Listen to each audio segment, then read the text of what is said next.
Pada video kali ini, kita akan ngebahas mengenai 6 konsep pemasaran yang pernah dikemukakan oleh Philip Kotler dalam bukunya Dasar-Dasar Pemasaran. Ini merupakan konsep dasar marketing yang harus kita pahami, khususnya pada era digital marketing seperti sekarang. Banyak sekali praktisi yang terjun ke dalam dunia digital marketing tanpa memiliki pemahaman mendasar mengenai marketing itu sendiri. Karena apa? Karena mereka nggak pernah mempelajarinya. Kebanyakan dari mereka adalah orang IT atau orang yang memahami teknologi, tapi tidak memiliki dasar marketing. Ya seperti saya ini, gitu ya. Oleh karena itu, kita perlu banyak belajar mengenai fundamental marketing. Oke, tanpa berlama-lama, mari kita langsung masuk ke pembahasannya.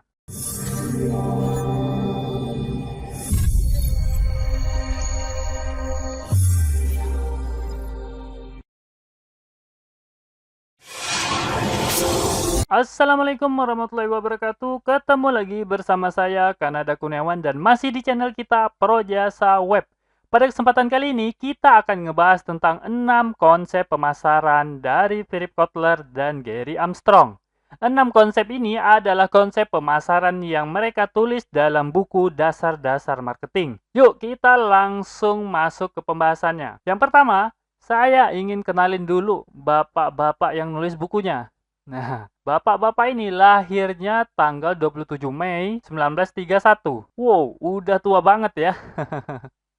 Nah, tapi teman-teman coba lihat ini. Nah, ini merupakan daftar buku yang pernah ditulis oleh bapak-bapak ini ya.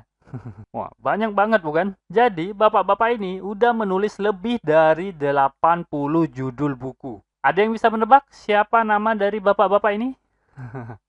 Mungkin kakek-kakek ya. Mbah. Ya, namanya Mbah Philip Kotler. Orang-orang yang pernah belajar ekonomi pasti udah kenal ya, karena buku beliau ini sangat banyak digunakan dalam dunia ekonomi. Nah, salah satunya akan kita bahas pada kesempatan kali ini, yaitu dasar-dasar pemasaran. Nah, selain bapak-bapak itu, kita ada satu lagi. Nah, ini. Beliau ini adalah penulis dari Principles of Marketing. Nah, siapa namanya? Ya, namanya adalah Gary Armstrong. Nah, dua orang ini merupakan penulis dari buku dasar-dasar marketing. Mereka adalah Philip Kotler dari Northwestern University dan Gary Armstrong dari University of North Carolina. Nah, ini dia bukunya. Nah, biasanya ini buku pegangan ya bagi anak-anak ekonomi.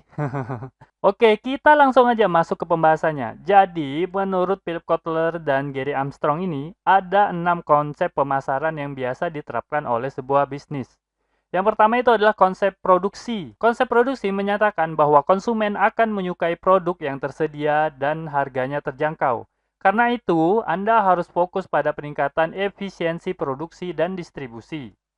Nah, dengan adanya peningkatan efisiensi produksi, maka harga dari produk tersebut dapat lebih murah. Dan kalau kita melakukan efisiensi distribusi, maka produk kita akan mudah dicari oleh konsumen. Selain itu, distribusi yang baik juga dapat memangkas biaya dan berujung pada harga yang terjangkau. Jadi, konsep produksi ini lebih fokus kepada penyediaan barang dengan harga yang murah. Nah, seperti itulah. Jadi persaingannya itu adalah persaingan ketersediaan barang dan persaingan harga. Tapi sayangnya konsep produksi ini tidaklah sempurna. Ada masalah yang mungkin akan terjadi. Apa itu? Nah, ini dia masalahnya. Suatu penyakit, yaitu rabun jauh pemasaran gitu. Buat teman-teman yang pakai kacamata.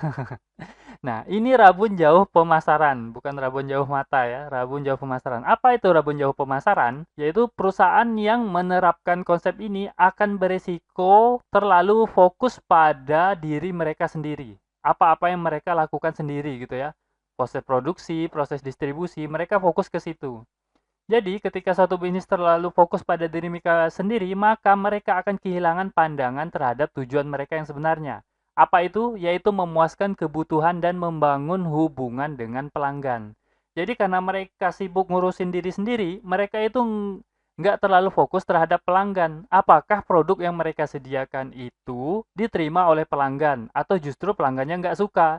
Hanya karena harganya murah lah produk itu dibeli, bukan karena produknya itu memuaskan mereka. Nah, ini bahayanya dari konsep pemasaran, konsep produksi. Nah, kita lanjutkan Konsep yang kedua itu adalah konsep produk. Apa itu konsep produk? Konsep produk menyatakan bahwa konsumen akan menyukai produk yang menawarkan kualitas, kinerja, dan fitur inovatif yang terbaik, selalu memberi produk dengan mutu terbaik. Nah, jadi biasanya mungkin teman-teman ada yang fokus pada produksi barang yang murah, seperti konsep yang pertama, tapi ada juga teman-teman yang fokus terhadap produknya. Produknya ini harus berkualitas, seperti itu. Nah, inilah dia konsep produk. Nah, berdasarkan konsep ini, strategi pemasaran berfokus pada perbaikan produk yang berkelanjutan. Jika dilanjutkan dengan benar, maka akan menghasilkan produk yang sangat-sangat baik, bahkan produk yang betul-betul berkualitas tinggi. Kualitas dan peningkatan produk adalah bagian yang penting dalam sebagian besar strategi pemasaran. Namun, apakah konsep ini menjamin bisnis Anda dapat berjalan lancar? Tanda tanya. Nah, ini harus teman-teman jawab. Jadi, ternyata pada konsep ini kita hanya fokus pada pengembangan produk. Produknya itu menjadi produk yang sangat bagus gitu. Sangat baik kualitasnya. Tapi, kita juga perlu memperhatikan kebutuhan konsumen itu seperti apa. Apakah konsumen itu memang butuh kualitas yang tinggi atau justru butuh hal yang lain. Konsep ini juga dapat menyebabkan penyakit yang tadi udah kita bahas, yaitu rabun jauh pemasaran. Artinya, konsep ini masih berfokus pada internal perusahaan itu sendiri. Jadi, dia belum fokus pada target market yang ingin mereka sasar. Oke, itu konsep kedua. Kita masuk ke konsep ketiga. Konsep ketiga adalah konsep penjualan. Nah, apa itu konsep penjualan?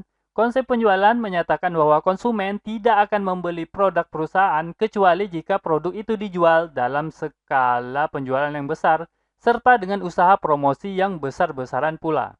Nah, mungkin teman-teman sering melihat bisnis yang menerapkan konsep ini. Konsep penjualan ini biasa diterapkan pada produk atau jasa non-primer. Produk yang bukan kebutuhan pokok, sehingga tidak dicari-cari. Contohnya seperti asuransi. Jadi kalau asuransi itu kan, pemasarannya luar biasa banget, bahkan sampai ditelepon gitu. Berkali-kali lagi nelponnya. Nah, seperti itu. Itu contohnya ya. Ada sebagian yang menerapkan seperti ini. Nah, selanjutnya, dalam buku tersebut, buku dasar-dasar pemasaran itu, Philip Kotler menyatakan bahwa konsep ini menitik beratkan pada penciptaan transaksi penjualan. Jadi, fokusnya adalah terjadinya penjualan, dan bukan membangun hubungan jangka panjang yang menguntungkan bersama konsumen. Tujuannya sering berkisar pada cara menjual produk yang dihasilkan perusahaan dan bukan membuat produk yang diinginkan oleh pasar. Sehingga konsep ini mengasumsikan bahwa pelanggan yang terbujuk untuk membeli produk ini akan menyukainya. Atau jika pelanggan tidak menyukai produk ini, mereka akan melupakan kekecewaan mereka dan membeli lagi nanti. Tapi, masih banyak perusahaan yang menerapkan konsep seperti ini. Jadi dia nggak peduli atas kepuasan konsumen. Pokoknya intinya penjualan, penjualan, penjualan, penjualan. Nah, kalau teman-teman kira-kira sedang mengembangkan sebuah produk atau mengembangkan sebuah bisnis, jangan sampai terjebak dengan konsep penjualan ini. Karena teman-teman tidak akan menghasilkan kepuasan dari pelanggan. Nah, itulah konsep penjualan. Nah, kemudian yang keempat itu adalah konsep pemasaran. Nah, jadi ini kan judulnya 6 konsep pemasaran Philip Kotler. Nah, di dalam 6 jenis konsep pemasaran itu, salah satunya itu namanya konsep pemasaran juga gitu. Jadi jangan bingung ya teman-teman ya. Oke, sekarang kita lihat apa sih konsep pemasaran ini. Konsep nomor 4 ya. Konsep keempat ini adalah konsep pemasaran atau marketing konsep. Philip Kotler dan Gary Armstrong menyatakan bahwa dalam konsep ini, pencapaian tujuan organisasi bergantung pada pengetahuan akan kebutuhan dan keinginan target pasar, dan memberikan kepuasan yang diinginkan dengan lebih baik daripada pesaing. Nah, konsep pemasaran ini sudah mulai berfokus pada konsumen atau target pasar, sehingga konsep ini menjadi lebih baik daripada 3 konsep sebelumnya. Berdasarkan konsep ini, fokus dan nilai pelanggan adalah jalan untuk menuju penjualan dan keuntungan, sehingga perusahaan itu akan mencari nilai apa yang dipercaya oleh pelanggan atau fokus apa yang pelanggan ini miliki, sehingga produknya pun akan menyesuaikan hal tersebut. Konsep ini memandang pemasaran bukan sebagai kegiatan berburu, tetapi sebagai kegiatan berkebun. Pekerjaan yang harus dilakukan bukanlah menemukan pelanggan yang tepat bagi produk Anda, tetapi menemukan produk yang tepat bagi pelanggan Anda. Jadi, kita itu lebih kepada merawat target pasar yang kita sasar gitu, bukan merawat produk. Artinya produknya itu bisa berubah jadi apa aja gitu, sesuai dengan keinginan target pasar kita. Kalau kita sedang mengelola bisnis makanan misalnya, ketika target market kita ini udah jelas, misalnya golongan muda, umur 18 sampai 24 tahun gitu kan, misalnya ini ya contoh ya. Kalau minatnya memang bentuknya adalah makanan ringan, maka kita produksi makanan ringan. Tapi kalau minatnya beralih menjadi makanan berat, ya kita produksi makanan berat. Nah, itu contoh kasar banget ya. Nah, yang jelas ini mengutamakan pelanggannya atau target pasarnya. Nah, coba kita lihat apa sih perbedaan konsep pemasaran ini sama konsep yang nomor 3, konsep penjualan. Nah, kalau konsep penjualan mempunyai perspektif dari dalam keluar. Jadi, dari dalam internal perusahaan keluar. Konsep ini dimulai dari pabrik dengan titik berat pada produk perusahaan yang udah ada dan melakukan penjualan dan promosi besar-besaran untuk meraih penjualan yang menguntungkan. Jadi, produk pada konsep penjualan, produknya tuh udah fix, nggak berubah. Jadi dia hanya mempush itu keluar hingga terjual, memaksakan produk itu untuk terjual. Nah, fokus utama konsep ini terletak pada usaha untuk menaklukkan pelanggan, melakukan penjualan jangka pendek, dan tidak terlalu memperhatikan siapa yang membeli atau mengapa dia membeli. Nah, sebaliknya, konsep pemasaran, konsep nomor 4 ini mempunyai perspektif dari luar ke dalam. Konsep pemasaran dimulai dengan pasar yang teridentifikasi dengan baik. Artinya kalau teman-teman itu ditanya target pasarnya siapa, teman-teman bisa jawab gitu. Jangan sampai masih bingung target pasarnya siapa gitu. Nah, kemudian fokus pada kebutuhan pelanggan.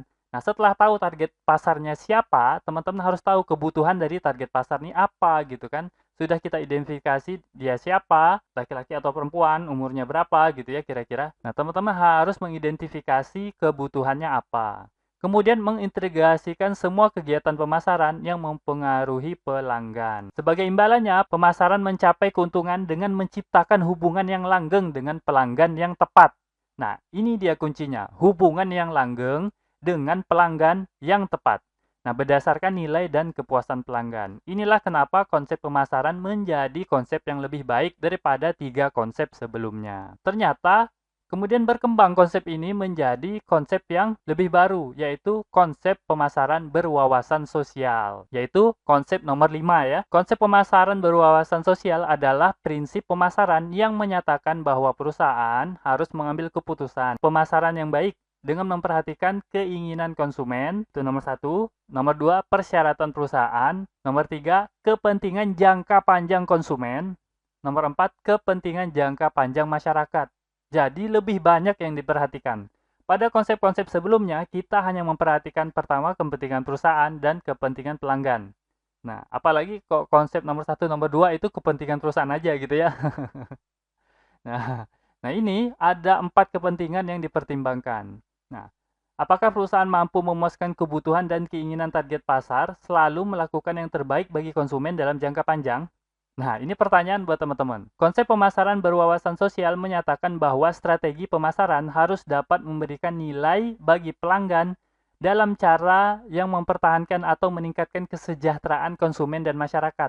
Artinya, kita tidak hanya semata-mata memuaskan pelanggan, menjual produk gitu kan.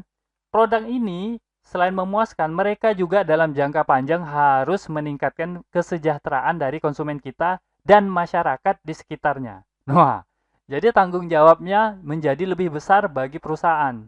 Tapi tentu konsep ini akan membawa perusahaan menjadi lebih baik. Nah, coba teman-teman perhatikan industri makanan cepat saji. Teman-teman kalau belanja makanan cepat saji, teman-teman akan ditawarkan makanan yang enak, lezat, dan harganya murah gitu. Nah, tapi di lain sisi banyak ahli gizi yang mempertanyakan ini baik atau enggak gitu kan. Bahkan udah ada yang jelas-jelas bilang ini adalah sesuatu yang buruk bagi pelanggan jika dikonsumsi dalam waktu yang lama. Nah, disinilah konsep pemasaran berwawasan sosial berperan. Jadi kita menciptakan produk, bisnis kita ini menciptakan produk, itu juga mikirin jangka panjang orang yang makainya gitu ya. Misalnya menjual makanan, nah pastikan makanan teman-teman itu memiliki dampak positif dalam jangka panjang bagi konsumen. Ini adalah konsep yang kelima.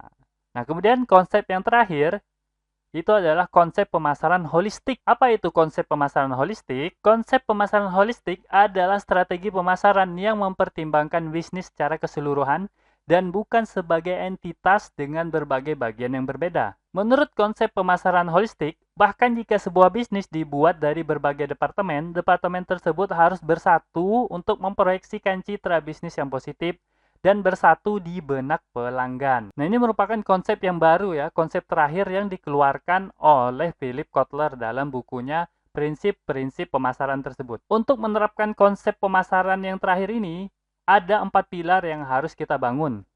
Yang pertama itu adalah pemasaran hubungan. Artinya, tujuan utama pemasaran adalah mengembangkan hubungan yang mendalam dan jangka panjang yang saling memuaskan dengan konstituen utama untuk mendapatkan dan mempertahankan bisnis. Artinya tujuan utama kita adalah hubungan yang baik dengan pelanggan. Tidak hit and run gitu ya. Habis jual lari gitu.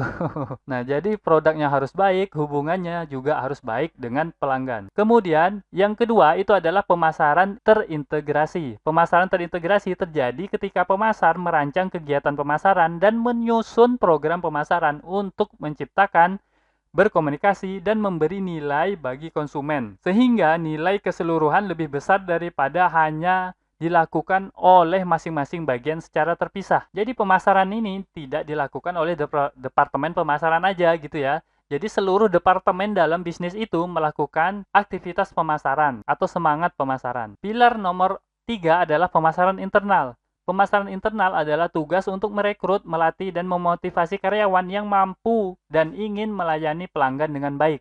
Pemasar yang cerdas menyadari bahwa kegiatan pemasaran di dalam perusahaan bisa sama pentingnya atau bahkan lebih penting daripada yang diarahkan ke keluar perusahaan.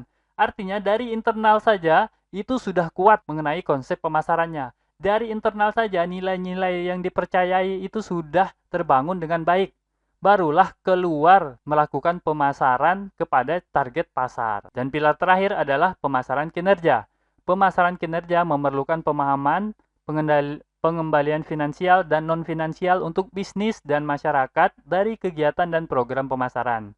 Kinerja pemasaran tidak hanya diukur dari pendapatan, tapi juga dengan memeriksa scorecard pemasaran dan menafsirkan apa yang terjadi dengan pangsa pasar, tingkat kehilangan pelanggan, kepuasan pelanggan, kualitas produk, serta dampak hukum, etika, sosial, dan lingkungan dari kegiatan dan program pemasaran. Jadi banyak sekali yang dipikirkan untuk kita memasuki konsep pemasaran yang holistik ini. Nah, terlihat jelas bahwa konsep pemasaran yang terakhir ini sangat kompleks, tapi memiliki tujuan yang sangat baik untuk bisnis kita. Nah, itu dia 6 konsep pemasaran yang telah dipaparkan oleh Philip Kotler dan Gary Armstrong. Nah, sekarang kita sampai kepada kesimpulan. Yang pertama kesimpulannya itu adalah kita harus memahami konsep pemasaran yang sedang kita gunakan. Kita ini sedang gunain konsep pemasaran apa gitu ya. Yang pertama, kedua, ketiga, keempat, kelima, atau keenam gitu kan. Atau bahkan nggak pakai konsep pemasaran. Nah, mungkin bagi UKM yang baru mulai mungkin kebingungan pakai konsep yang mana gitu ya. Nah, setelah kita tahu kita sedang memakai konsep yang mana atau kita belum memakai konsep apapun, barulah kita berusaha menerapkan konsep pemasaran holistik. Kenapa? Karena konsep yang terakhir ini adalah konsep pemasaran yang paling maju yang bisa kita terapkan. Tentu saja ini perlu waktu dan perlu kesabaran dalam menerapkannya. Jadi jangan terlalu buru-buru, namun tetaplah berproses untuk mewujudkannya. Nah, mungkin itu ya pemaparan saya pada kesempatan kali ini. Semoga aja bermanfaat dan saya akhiri. Assalamualaikum warahmatullahi wabarakatuh. Oke, seperti biasa, jika ada yang salah dari apa yang saya sampaikan, tolong teman-teman ingatin ya. Jangan sampai nggak diingatin, supaya saya dapat melakukan perbaikan pada channel ini dan pada diri saya sendiri. Dan jika ada pendapat yang berbeda, teman-teman bisa masukin ke kolom komentar supaya kita bisa berdiskusi. Jika ada masukan, teman-teman jangan sungkan untuk menyampaikannya, karena saya sangat terbuka dengan segala macam masukan. Dan jika teman-teman memiliki usulan pembahasan, cantumkan juga di kolom komentar, supaya semua usulan teman-teman dapat saya wujudkan dalam bentuk video. Buat yang belum tahu, video ini adalah bagian dari program Akademi Projasa Web, tempat di mana teman-teman bisa belajar digital marketing secara gratis. Caranya mudah, cukup kunjungi projasaweb.com/academy. Ada ratusan artikel dan video yang dapat teman-teman pelajari. Jika ada pertanyaan mengenai materi, teman-teman tinggal hubungi saya melalui email info@projasaweb.com. Gratis tanpa biaya apapun. Harapannya dengan program ini semakin banyak orang yang memahami digital marketing. Saya percaya jika semakin banyak orang yang paham digital marketing, maka ekonomi kita juga akan semakin baik. Yuk dukung program ini dengan cara subscribe dan share video ini, serta mengunjungi Projasa Web Academy.